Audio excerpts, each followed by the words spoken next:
പുകഴ്ചയോ ക്രൂശിൽ മാത്രമേ.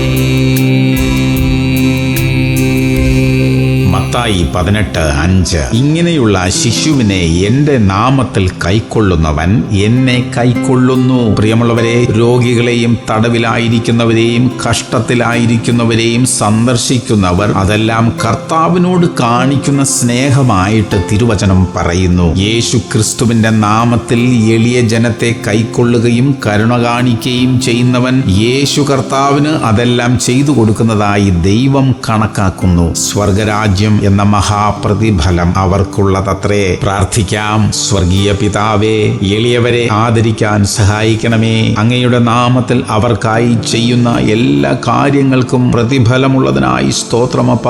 യേശു ക്രിസ്തുവിന്റെ നാമത്തിൽ തന്നെ. ആമേൻ, ആമേൻ, ആമേൻ.